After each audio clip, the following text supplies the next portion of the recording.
Hello friends, नमस्कार। Ranker maker में आप लोगों का स्वागत है। आज हम यहाँ पे आपका एनसीईआरटी जो 6 to 12 की सीरीज चल रही थी, इसमें हम लोगों ने क्या कर लिया, हिस्ट्री कर लिया, ज्योग्राफी कर लिया।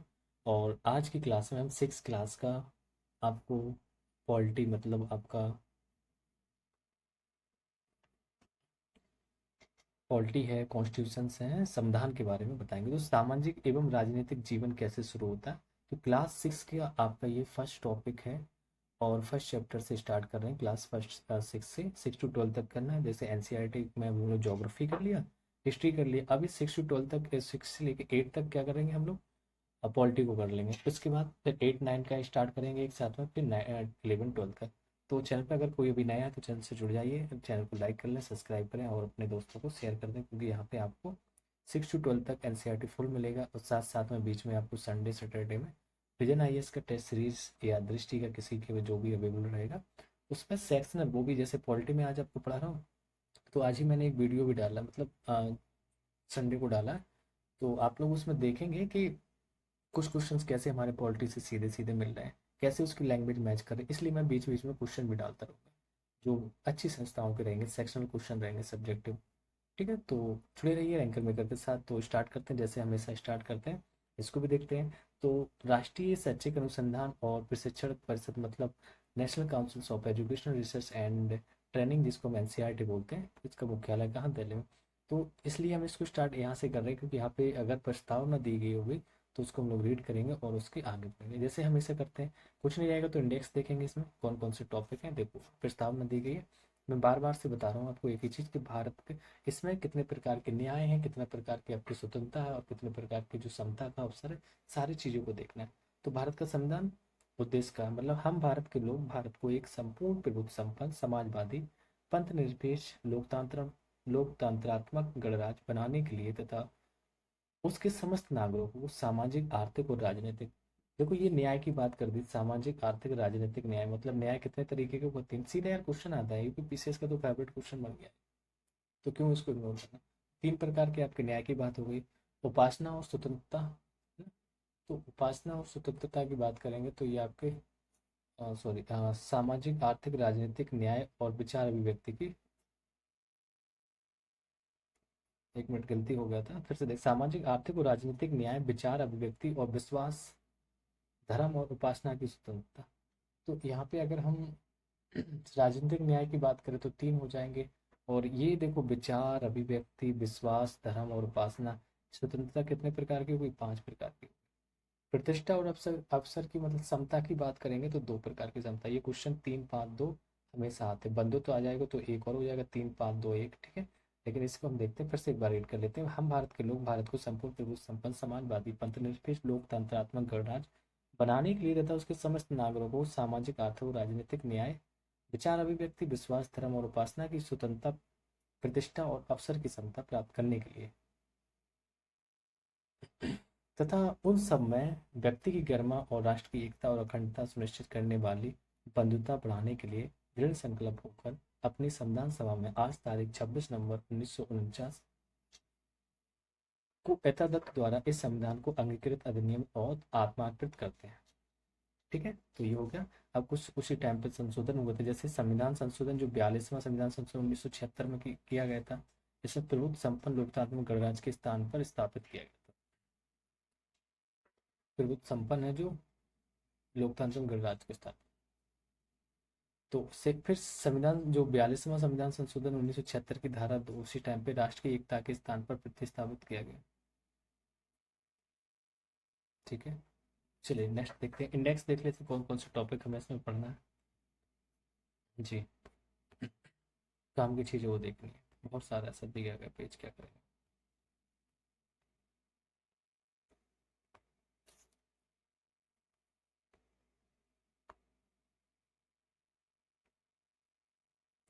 वो समानता के बारे में बताइए। चलिए यहाँ से विषय सूची हमारी, तो हमें क्या देखना है इसमें, विविधता की समझ समझेंगे, डिफ्रेंसिएशन क्या है, विविधता क्या है, विविधता एवं भेदभाव को देखेंगे। इकाई फर्स्ट में 2 टॉपिक में पढ़ना। इकाई 2 में पढ़ेंगे हम सरकार, सरकार क्या है। इकाई 3 में पढ़ेंगे स्थानीय सरकार और प्रशासन, जिसमें पंचायती राज, गांव का प्रशासन, नगर प्रशासन, ये सब देखेंगे। इकाई 4 में देखेंगे आजीविकाएं, आजीविकाएं चैप्टर 7-8 में रहेंगी, ग्रामीण क्षेत्र में आजीविका और शहरी क्षेत्र में आजीविका के संदर्भ में। तो इसको डिफाइन किया गया था। देखो ये आपके काम की चीज रहती है कि नागरिकों के मूल कर्तव्य के बारे में सीधा सा एक चीज लिखी। आर्टिकल जो 51A है आपका, तो नागरिकों के मूल कर्तव्य से रिलेटेड है। तो मूल कर्तव्य क्या है? भारत के प्रत्येक नागरिक का यह कर्तव्य होगा क्या? संविधान का पालन करे और उसके आदर्शों, संस्थाओं और राष्ट्रध्वज और राष्ट्रगान का आदर करे। पहला एक हो गया। दूसरा है स्वतंत्रता के लिए हमारे राष्ट्रीय आंदोलन को प्रेरित करने वाले बच्चे, सॉरी, स्वतंत्रता के लिए हमारे राष्ट्रीय आंदोलन को प्रेरित करने वाले उच्च आदर्शों को हृदय में संजोए रखें और उनका पालन करें। दूसरा होगा। तीसरा है हमारे भारत की प्रभुत्ता, एकता और अखंडता की रक्षा करें, उसे अक्षुण्ण बनाए रखें। चौथा है हमारा देश की रक्षा करें और आह्वान की जाने वाली राष्ट्र की सेवा करें। पांचवा है कि भारत के सभी लोगों में समरसता और समान भ्रातृत्व की भावना का निर्माण करें, जो धर्म, भाषा और प्रदेश या वर्ग पर आधारित सभी भेदभावों से परे हो। ऐसी प्रथाओं का त्याग करें जो महिलाओं के सम्मान के विरुद्ध हो। मतलब आपको महिलाओं का सम्मान करना चाहिए, वो आपकी बीवी हो, बहन हो, किसी की बहन बेटी हो, महिलाओं का सम्मान करना चाहिए। असली सरकार का भी एजेंडा रहता है बेटी बचाओ। तो हमारी नेक्स्ट है हमारी सामाजिक सांस्कृतिक की गौरवशाली परंपरा का महत्व समझें और उसका परीक्षण करें। प्राकृतिक पर्यावरण की, जिनके अंतर्गत वन है, झील है और नदी, वन्यजीव है ना, रक्षा करें और उसका संवर्धन करें तथा प्राणी मात्र के प्रति दया भाव रखें। नेक्स्ट है हमारा कि जहाज सॉरी जी वैज्ञानिक दृष्टिकोण, मानववाद और ज्ञानार्जन तथा सुधार की भावना का विकास करें। नेक्स्ट है सार्वजनिक संपत्ति को सुरक्षित रखें, हिंसा न करें, है ना। इस मतलब कोई गवर्नमेंट प्रॉपर्टीज उस पर नुकसान नहीं करें, जैसे ट्रेन को जला रहे हैं, कहीं कुछ कर रहे हैं, सारी चीज़ों को नहीं करना, मूर्तियों को तोड़ते हैं, सब नहीं करना चाहिए। व्यक्तिगत और सामूहिक गतिविधियों के सभी क्षेत्रों में उत्कर्ष की ओर बढ़ने का सतत प्रयास करें, जिससे राष्ट्र निरंतर बढ़ते हुए प्रयत्न और उपलब्धि की नई ऊंचाइयों को छू सके। ठीक है। और नेक्स्ट है कि यदि माता पिता या संरक्षक 6 वर्ष के 14 वर्ष तक की आयु वाले अपने स्थापित बालक या प्रतिपाल को शिक्षा के अवसर प्रदान करें, तो ये आपके मूल कर्तव्य हो गए थे। ठीक है सभी का। तो हम लोगों ने देखा कितने थे, 11 है टोटल। शैक्षिक समिति की सिफारिश पर देखो उन्होंने 8 की सिफारिश की थी, लेकिन उसमें 10 ऐड किए गए थे, फिर लास्ट में आपका एक और ऐड किया गया 15 मतलब जो 6 से 14 साल के बच्चे के लिए। तो टोटल क्या है प्रेजेंट में 11। चलिए आगे देखते हैं क्या। ठीक है, टॉपिक फर्स्ट देखते हैं हम लोग। कौन सा टॉपिक था? विविधता। विविधता की समझ। इकाई फर्स्ट चैप्टर है आपका विविधता। तो देखते हैं विविधता क्या है, कैसे अलग अलग जगह पे अलग लोग कैसे किस तरह के रहते हैं, है ना, पहनावा उनका कैसा है, रहन सहन कैसा है, कल्चर क्या है, सारी चीज़ें। ठीक है। तो ये है विविधता की समझ के बारे में कि अपनी कक्षा में दौड़ाइए, ये सब चीज़ों से मतलब नहीं है। देखो ये कहानी यहाँ पे बनाई जाती है हमेशा, और एनसीईआरटी हमेशा कहानी की बेस से चीज़ों को शुरू करते हैं। आपकी उम्र में 3 बच्चों ने ऊपर दिए गए चित्र बनाए हैं, खाली बॉक्स में आप अपना मानचित्र, अपना चित्र बनाइए, बना लेते रहना, उससे कोई दिक्कत नहीं। तो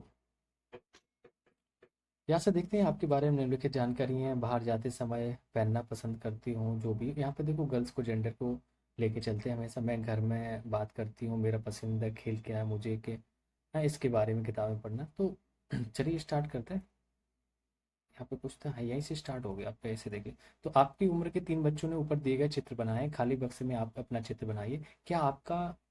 चित्र क्या आपका चित्र अन्य 3 चित्रों से जैसा ही है? हो सकता है कि आपका चित्र इन तीनों से बहुत भिन्न हो, जैसे कि तीनों चित्र भी आपस में एक दूसरे से सही नहीं मिलते। ऐसा इसलिए कि हम आपका चित्रकारी करने का अपना अपना एक तरीका है होता है। जिस तरह हमारी चित्रकारी में भिन्नता है, उसी तरह हमारे रंग, रूप, खान पान आदि सब में भिन्नता होती है। तो आपकी अध्यापिका की सहायता से यह पता कीजिए कि, चलिए एक बार हम लोग अच्छे से देखते हैं। आप अपनी अध्यापिका की सहायता से यह पता कीजिए कि आपसे कितनी साथियों के जवाब कैसे एक जैसे हैं। क्या कक्षा में कोई ऐसी साथी भी है जिसकी सूची आपकी सूची से हूबहू मिलती हो, मतलब सिमिलरिटीज दिखा रहे हैं? शायद नहीं हो। हालांकि ऐसा होगा कि कई साथियों के कुछ जवाब आपके जवाबों से मिलते जुलते हों। इसलिए क्लास में यही होता है, लोग सुन के फिर भी जवाब दे देते हैं। जवाब तो मिल सकते हैं। कितने साथियों को आपके जैसी किताब पढ़ना पसंद है, ये भी देख सकते हैं। आपकी कक्षा के विद्यार्थी कुल मिलाकर कितनी भाषाएं बोलते हैं? इनसे आप अब तक आपको यह अंदाजा हो गया कि कई मामलों में आप अपने साथियों की ही तरह हैं और कई मामलों में आप उनसे बिल्कुल अलग भी हैं। तो हमें सिमिलरिटीज भी देखनी है। ठीक है, देखते हैं दोस्तों, दोस्ती करना क्या लिखा है। तो दोस्ती है ना, दोस्ती तो सब लोग जानते हो। क्या ऐसे इंसान जो दोस्ती करना आपके लिए आसान होगा, जो आपसे बहुत भिन्न है? नीचे दी गई कहानी पढ़ें और इसके बारे में सोचें। मैंने इसे एक मजाक की तरह लिया। मजाक जो कि फटे पुराने कपड़े पहने, है ना, मजाक बनाना किसी का। उस छोटे से लड़के के उस छोटे से लड़के के लिए था जो वो जनपद की भीड़ भाड़ वाले चौराहे की लाल बत्ती पर अखबार बेचता था। अखबार बेच रहा कोई गरीब बच्चा था।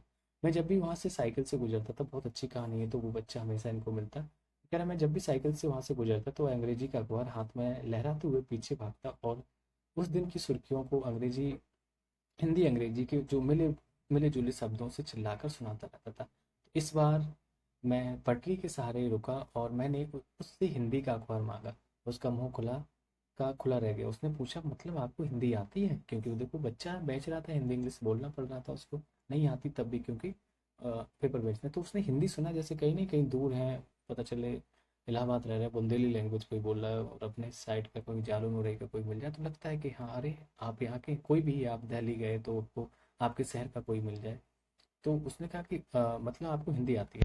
तो बिल्कुल, मैंने अखबार के पैसे देते हुए कहा, क्यों, तुमने क्या सोचा? वह रुका, पर आप लगते तो बड़े अंग्रेज हैं। वह बोला, मतलब कि आप हिंदी भी पढ़ सकते हैं? देखने में लग रहा होगा खराब हो रहा होगा कोई, है ना। हाँ बिल्कुल पढ़ सकता हूँ। इस बार मैं थोड़ा अधीर होते हुए बोला, मैं हिंदी बोल सकता हूँ, पढ़ सकता हूँ और लिख भी सकता हूँ। मैंने स्कूल में दूसरे सब्जेक्ट जैसे विषय के साथ हिंदी भी पढ़ी है। ठीक है, चलिए आगे देखते हैं। सब्जेक्ट उसने पूछा कि अब जो कभी स्कूल नहीं गया उसको मैं उसमें क्या समझा जाता है कि सब्जेक्ट क्या होता है? बच्चे ने पूछा, सब्जेक्ट वह कुछ होता है? मैंने शुरू किया ही था कि बत्ती हरी हो गई और मेरे पीछे गाड़ियों के हॉर्न का शोर शोर 100 गुना बढ़ गया। मतलब समझ रहे हो आप, सिग्नल पे खड़े हो तो क्या स्थिति होगी। मैंने भी अपने आप को ट्रैफिक के साथ आगे बढ़ने दिया और अगले दिन वह फिर से वहां पर था। वह मुस्कुरा रहा था और मेरी तरफ हिंदी का अखबार पढ़ते हुए उसने कहा, क्या कहा भैया, आपका अखबार, अब बताइए सब्जेक्ट क्या चीज़ है? देख रहे बच्चा कितना क्रिएटिव सोच रहे, मतलब चीज़ें लगनशील है जानने के लिए उत्सुक है। तो अंग्रेजी का यह सब उसकी जबान पर अजीब लग रहा था। ऐसा लगा मानो अंग्रेजी में सब्जेक्ट सबका दूसरा अर्थ प्रज्ञा, है ना, प्रज्ञा उस अर्थ में वह उसका प्रयोग कर रहा है। ओए, यह कुछ पढ़ाई लिखाई से संबंधित है? मैंने कहा। तो उसके बाद चूंकि बत्ती लाल हो गई थी, सो मैंने पूछा, तुम कभी स्कूल गए हो? कभी नहीं, उसने जवाब दिया। फिर बातें बढ़ाते हुए उसने गर्व से कहा, मैं जब इतना ऊंचा था तभी से मैंने काम करना शुरू कर दिया। मतलब छोटा बच्चा था, हाथ से बता रहा है कितना सा था। उसने मेरी साइकिल की गद्दी के बराबर अपने आप को नापा हो। पहले मेरी माँ मेरे साथ आती थी, लेकिन अब मैं अकेले ही कर लेता हूँ। जो भी वो काम कर रहा है उसके लिए बोल रहा है बच्चा। तो अभी तुम्हारी माँ कहाँ है? उसने पूछा साइकिल वाले ने। तो मैंने पूछा, पर तब तक बत्ती हरी हो गई और मैं चल पड़ा। मैंने उसे अपने पीछे कहीं से चिल्लाते हुए सुना, हुआ है मेरठ में है। और उसके साथ बाकी ट्रैफिक के शोरगुल से मैं डूब गया, मतलब सुनाई नहीं दिया अच्छे से। मेरा नाम समीर है, उसने अगले दिन कहा और बड़े शर्माते हुए मेरा नाम पूछा। आपका नाम क्या है? साइकिल वाले से पूछ रहा है। तो देखना इसका भी नाम समीर होगा। बड़े आश्चर्य की बात हो गई। हाँ बिल्कुल, कहा गया। तो बड़े आश्चर्य की बात थी कि मैं साइकिल डगमगाई और मेरा नाम भी समीर है। दोनों समीर मिल गए। ओके। तो मैंने बताया, क्या उसकी आंखें एकदम से चमक उठी? हाँ, मैंने मुस्कुराते हुए कहा, तुम्हें पता है समीर का अर्थ? तो उसने कहा, हवा, पवन, और पवन पुत्र कौन है जानते हो ना? हनुमान। ये हनुमान जी के आपको पर्याय मिल गए। तो अब से आप समीर एक और मैं समीर दो, हम लोगों ने नाम रख लिए, एक समीर, समीर वन, समीर टू। उसने खूब खुश होते हुए कहा, हाँ ठीक है, मैंने जवाब दिया और अपना हाथ आगे बढ़ाया और हाथ मिलाओ, समीर दो। साइकिल वाले का समीर एक था, साइकिल और पेपर वाला समीर दो। उसका छोटा सा हाथ मेरे हाथ में एक नन्ही चिड़िया की तरह समा गया। मैं साइकिल से चलाकर आगे बढ़ा चुका था और उसके हाथ की गर्माहट अब तक महसूस कर रहा था। अगले दिन उसके चेहरे पर उसकी चिर परिचित मुस्कान नहीं थी। मेरठ में बड़ी गड़बड़ हो गई थी, उसने कहा। वहाँ दंगों में बहुत लोग मारे गए हैं। मैंने मुख्य अखबार की सुर्खियों की तरफ देखा। बड़े बड़े अक्षरों में लिखा था सांप्रदायिक दंगे। लेकिन समीर, मैंने शुरू किया ही था कि मैं मुस्लिम समीर हूँ, वह बोल पड़ा। और मेरे सभी लोग मेरठ में हैं। तो उसकी आंखें भर आई जब मैंने उसके कंधे पर हाथ रखा। उसने नज़र ऊपर नहीं उठाई, क्योंकि वो जो पेपर बांट रहा था वो मुस्लिम समीर था। समीर एक और समीर दो में कोई तीन अंतर लिखिए। क्या ये अंतर उन्हें दोस्त बनाने के से रोक पाएंगे? कोई दिक्कत नहीं। तो अगले दिन वह चौराहे पर नहीं था। ना उसके अगले दिन वह दिखा और ना आगे फिर कभी। तो अंग्रेजी या हिंदी का कोई अखबार मुझे नहीं पता बता सकता कि मेरा समीर दो आखिर गया कहाँ, क्योंकि ये एक आम आदमी की बात थी। तो न्यूज़पेपर वाले भी थोड़ी बताएंगे क्या। ये पोइली सेनगुप्ता की कहानी द लाइट्स चेंज पर आधारित है। जहाँ समीर एक अंग्रेजी ज़्यादा अच्छी आती थी, वह समीर दो हिंदी बोलता था, है ना। हालांकि दोनों की भाषाएं अलग हैं, फिर भी दोनों एक दूसरे से बात कर पाए, है ना। किसी की हिंदी इंग्लिश। उन्होंने इसके लिए प्रयास किया क्योंकि उनके लिए बात करना महत्वपूर्ण था। समीर एक और समीर दो की धार्मिक सांस्कृतिक पृष्ठभूमि भी अलग है। जहाँ समीर एक हिंदू है और वही समीर दो मुसलमान है। दोनों में दोस्ती हुई क्योंकि दोनों दोस्ती करना चाहते थे। खान पान, पहनावा, धर्म, भाषा आदि की ये भिन्नताएं विविधता के पहलू हैं। अपनी विविध धार्मिक और सांस्कृतिक पृष्ठभूमियों के अलावा समीर एक और समीर दो कई अन्य मामलों में भी एक दूसरे से अलग थे। उदाहरण के लिए अगर हम देखें, उदाहरण के लिए जैसे उन त्योहारों की सूची बनाई जो हो सकता है कि समीर एक और समीर दो मनाते हो। समीर एक के बारे में लिख देंगे, समीर दो के बारे में। आप हिंदू मुस्लिम के त्योहारों को लिख सकते हैं, कोई बड़ी बात नहीं। उदाहरण के लिए समीर एक ने स्कूल में पढ़ाई की थी जबकि समीर दो अखबार बेचता था। नेक्स्ट बात करते हैं, समीर दो स्कूल जाने का मौका मिला ही नहीं। तो आपने संभवतः अपने इलाके में ऐसे कई लोगों को देखा होगा जो गरीब हैं और उनकी भोजन पर भोजन, घर और कपड़े की ज़रूरतें पूरी नहीं हो पाती। यह फ़र्क उस फ़र्क से अलग है जिसके बारे में हमने पहले पढ़ा। यह विविधता का स्वरूप नहीं है, बल्कि बराबरी का रूप है। गैर बराबरी का मतलब है कि कुछ लोगों के पास ना अवसर है और ना ही ज़मीन है या पैसे जैसे संसाधन है जो दूसरे के पास है। इसलिए गरीबी और अमीरी विविधता का रूप नहीं है। ठीक है, ध्यान देना कि गरीबी और अमीरी विविधता का रूप नहीं, यह लोगों के बीच से मजबूत असमानता यानी गैर बराबरी है। जाति व्यवस्था असमानता का एक और उदाहरण है। इस अवस्था में समाज को अलग अलग समूहों में बांटा गया है और इस बंटवारे का आधार है जो आपका कि लोग किस किस तरह का काम करते हैं। लोग जिस जाति में पैदा होते हैं उसे बदल नहीं सकते। उदाहरण के लिए, इस समूह दो स्कूल क्यों नहीं जाता? आपकी राय में अगर वह स्कूल जाना चाहता तो क्या जा पाता? क्या यह सही है कि कुछ बच्चे स्कूल जा पाते हैं और कुछ जा ही नहीं पाते? इस पर चर्चा करके आपको बताना, सोचना है। तो अगर आप कुम्हार के घर में पैदा हुए हो तो आपकी जाति कुम्हार होगी और आप बस वही बन सकती हैं। कोई व्यक्ति जाति से जुड़ा अपना पेशा भी नहीं बदल सकता है। इसलिए उस ज्ञान के अलावा किसी अन्य ज्ञान को हासिल करना जरूरी नहीं समझा जाता था। इससे गैर बराबरी पैदा हुई और आप इस बारे में अगले पाठों में पढ़ेंगे कि कैसे लोग अपने जाति के हिसाब से उसी में इंक्लूड होते गए, चीज़ों को चेंज भी नहीं किया।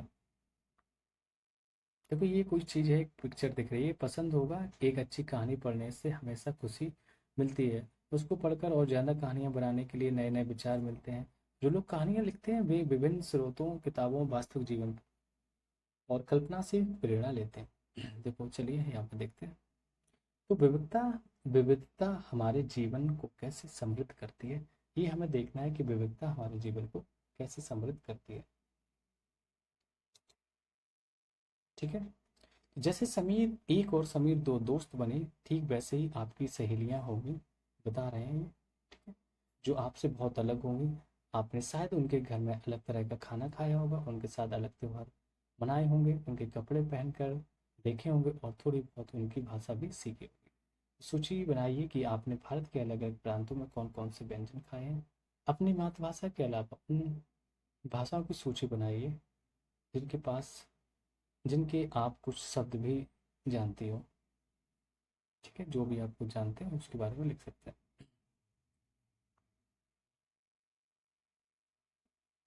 आपको शायद तरह तरह के जानवरों, रानियों, साहसिक घटनाओं, भूत की कहानियां पसंद होगी। संभव है कि आपको खुद कहानी बनाना भी पसंद होगा। एक अच्छी कहानी पढ़ने में से हमेशा खुशी मिलती है। उसको पढ़कर और ज़्यादा कहानियां बनाने के लिए नए नए विचार मिलते हैं। जो लोग कहानियां लिखते हैं वे विभिन्न विभिन्न स्रोतों, किताबों, वास्तविक जीवन और कल्पना से प्रेरणा लेते हैं। तो ये कहानी देखो एक कौवे की। कुछ लोग जंगल में जानवरों के नजदीक रहे और उन्होंने जानवरों की दोस्ती और लड़ाइयों के बारे में कहानियां लिखी। और कुछ अन्य लोगों ने राजा रानियों के वृत्तांत पढ़कर प्यार और सम्मान के किस्से लिखे। कुछ ने अपने बचपन की यादों में गोती लगाए और स्कूल और दोस्तों की मधुर यादों से निकलकर कुछ साहस की कहानियां लिखी। कल्पना कीजिए कि जिनकी कहानियां आपने सुनी या पढ़ी हैं, उन सभी कहानियों या कहानीकारों या कहानी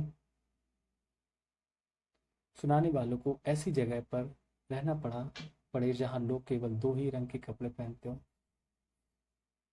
लाल और सफेद। तो एक तरह का खाना खाते हो, शायद आलू ही खाते हो। समान रूप से केवल दो पशु पक्षी को पालते हो, उदाहरण के लिए हिरन और कौवा। और केवल सांप सीढ़ी खेल से अपना मनोरंजन करते हो। तो ऐसी जगह रहकर भी कैसी कहानियां लिख सकते हैं। तो भाई जो जिसकी जगह पर रहेगा उसी से रिलेटेड कहानी भी लिखेगा। तो भारत में विविधता है ना।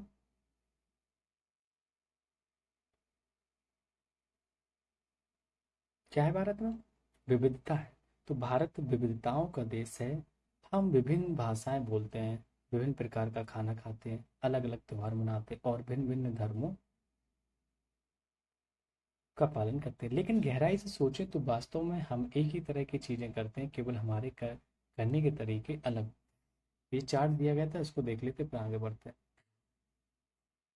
इसमें लिखा है कि भारत के लोग विविध तरीकों से नीचे लिखे काम करते हैं। यहाँ उनमें उनमें से एक तरीका बताया गया है जो दो और तरीके लिखी है, जैसे प्रार्थना, इबादत करना, भक्ति गीत गाना, ना, नमाज अदा करना और प्रे करना चर्च में। शादी करना मतलब आपको क्या बोलते हैं मुसलमानों के लिए, निकाह करना, है ना, मैरिज हो जाएगी। अदालत के रजिस्ट्रार दस्तखाना करना, शादी करना मतलब वो दस्तखाना करना। भिन्न प्रकार के कपड़े पहनना। अब कोई बुर्का पहनेगा, साड़ी, सलवार, कुर्ता। मणिपुर में औरतों का फनेक पहनना। अभिवादन करना, किसी का शुक्रिया अदा करना। झारखंड के मतलब किसी का स्वागत करना। झारखंड के आदिवासियों का एक दूसरे को जोहार करना। चावल पकाना, मीट या सब्जी डालकर बिरयानी पकाना। तो दूध खीर डाल के सब्जी बना लीजिए, बिरयानी पकाएंगे। तो अनेक अनेक तरीके की खिचड़ी बना लीजिए आप।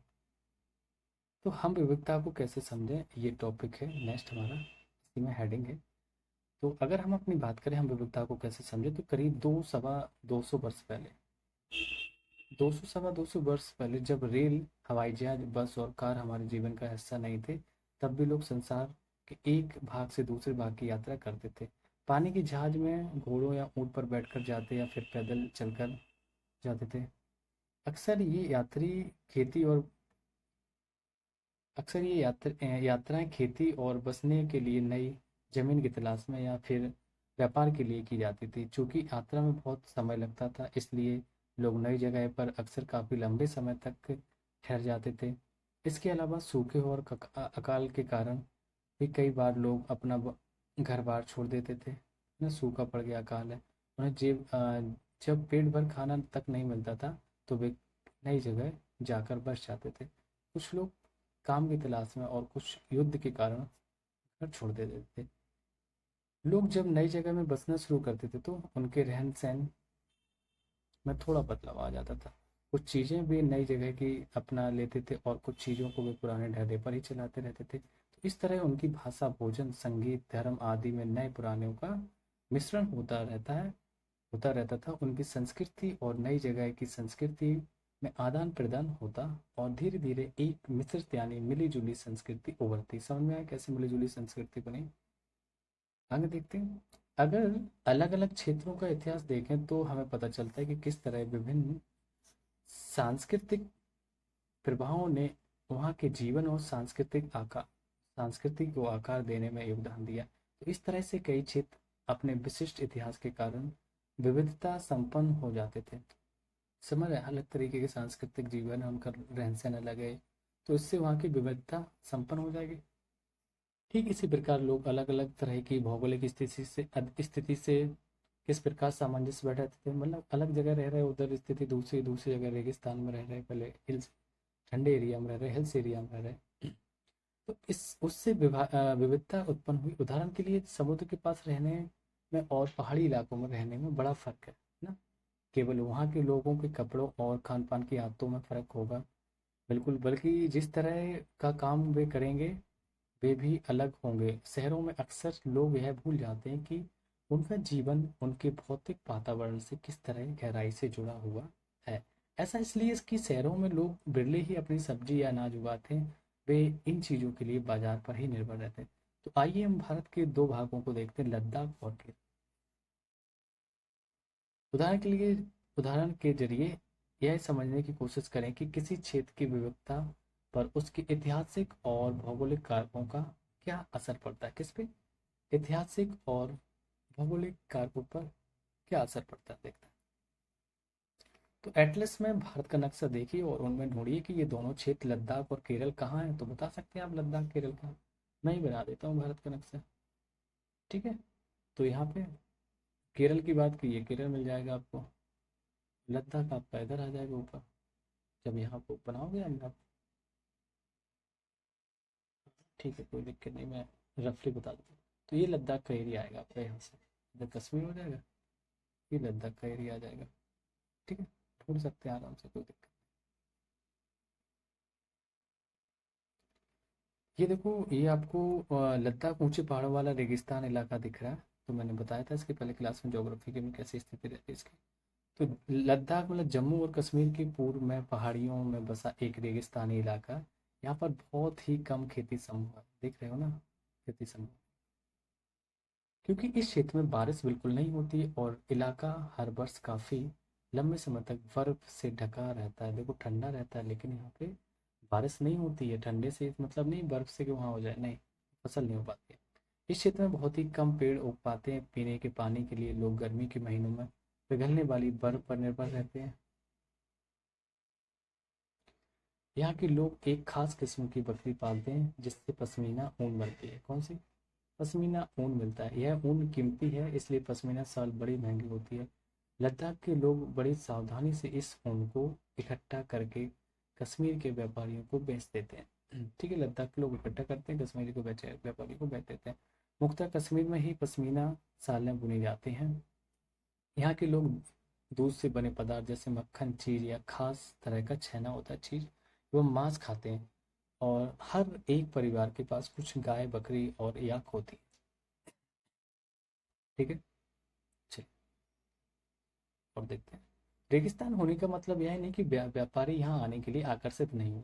लद्दाख तो व्यापार के लिए एक अच्छा रास्ता माना गया है, क्योंकि यहाँ कई घाटियाँ जिससे गुजरकर मध्य एशिया, कहाँ पे? लद्दाख से गुजरकर मध्य एशिया के काफिले इस इलाके में पहुंचते थे, जिससे आज तिब्बत कहते हैं। तो मध्य एशिया में से आते थे ये काफिले। अपने साथ मसाले थे, कच्चा रेशम था, दरिया थे, लेकर चलते थे। तो लद्दाख के रास्ते ही बौद्ध धर्म तिब्बत पहुंचा। लद्दाख को छोटा तिब्बत भी कहते हैं। करीब 400 साल पहले यहाँ पर लोगों का इस्लाम धर्म से परिचय हुआ, 400 साल पहले। और अब यहाँ अच्छी खासी संख्या में मुसलमान रहते हैं। ठीक है, तो लद्दाख में गानों और कविताओं की का बहुत ही समृद्ध मौखिक संग्रह है। तिब्बत का जो ग्रंथ है केसर, कौन सा है? केसर सागा, लद्दाख में काफी प्रचलित है। उसकी स्थानीय रूप को मुसलमान और बौद्ध दोनों ही लोग गाते हैं और उस पर नाटक खेलते हैं। तो ये देखते हैं लेडीज है कुछ, ये पश्मीना शाल बुनती हुई औरतें दिख रही हैं आपको, ऐसे बुनती हैं। थोड़ा केरल के बारे में देख लेते हैं, क्योंकि केरल लद्दाख दोनों को हम लोगों ने देखा था मैप में, तो इसको देख लेते हैं। केरल भारत के दक्षिणी पश्चिमी कोने में बसा हुआ है। बता दीजिए, दक्षिणी पश्चिमी कोने में बसा है। और यह एक तरफ समुद्र से घिरा हुआ है और दूसरी तरफ पहाड़ियों से घिरा है। तो यहाँ पे ये लक्षद्वीप अरब सागर से घिरा हुआ है और उधर आपकी तमिलनाडु को पहाड़ियों से घिरा मिल जाएगा। तो इन पहाड़ियों पर विविध प्रकार के मसाले, जैसे आपकी काली मिर्च हो गई है, लौंग है, इलायची है, आदि उगाए जाते हैं। इन मसालों के कारण यह क्षेत्र व्यापारियों के लिए बहुत ही आकर्षक बना रहता है। तो सबसे पहले अरबी एवं अयहूदी जो लोग आए थे, अरबी हो अयहूदी व्यापारी केरल आए, ऐसा माना जाता है कि ईसा मसीह के धर्मदूत मतलब संत थॉमस लगभग 2000 साल पहले यहाँ पर आए थे। किसको? संत थॉमस को माना जाता है कि 2000 साल पहले यहाँ पे आए थे। तो भारत में ईसाई धर्म लाने का श्रेय उन्हीं को जाता है, संत थॉमस को, ध्यान देना। अरब से कई व्यापारी यहाँ आकर बस गए। इब्न बतूता इब्न बतूता ने जो करीब 700 साल से पहले यहाँ आए थे, ठीक है। और अपने यात्रा वृत्तांत में मुसलमानों के जीवन का विवरण देते हुए लिखा है कि मुसलमान समुदाय की यहाँ बड़ी इज्जत थी। तो देखो, ये केरल में मनाए जाने वाला त्योहार ओणम का एक विशेष